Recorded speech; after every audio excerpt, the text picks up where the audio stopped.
dati, madali lang ang magsalin. Pero, nung ako na mismo ang sumubok, doon ko napagtanto na ang pagsasalin ay isang buong proseso ng paglalakbay.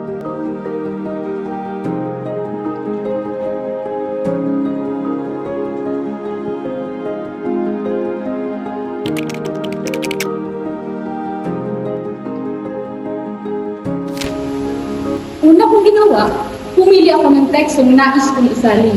Isang artikulo tungkol sa climate change. Binasa ko ito ng paulit-ulit para lubos kong maunawaan ang mensahe. Na-realize ko, hindi sapat na marunong ka lang mag-English at Filipino. Dapat, alam mo rin ang layunin ng may akda at ang diwa nito. Sa pagsasalin, may mga hakbang sa paghahanda. Una, pagpili ng teksto. Pangalawa, pag-unawa sa nilalaman. Pangatlo, pagsasaliksik sa author.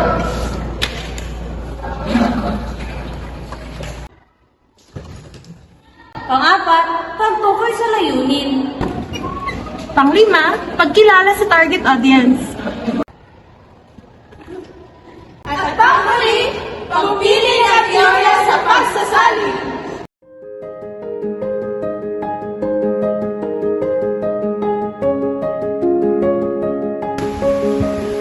Ginamit ko ang Scopus theory. Itinugma ko ang salin batay sa target ng mga magbabasa, mga estudyante ng senior high. Pinili ko ang katatagan bilang salin sa resilience kaysa sa pagbangon. Mas akma ito at mas malinaw sa konteksto.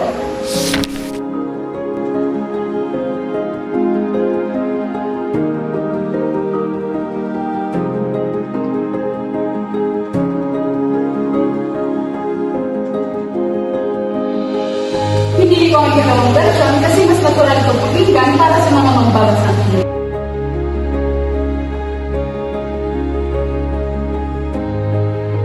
Pagkatapos ng salin, hindi pa tapos ang trabaho.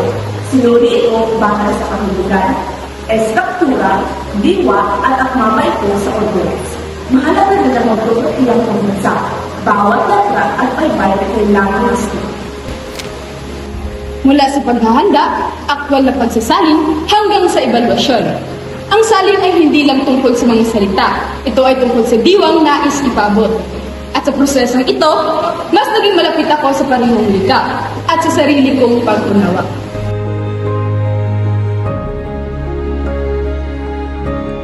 Ang pagsasalin ay paghahatid ng diwa, hindi lamang ng salita.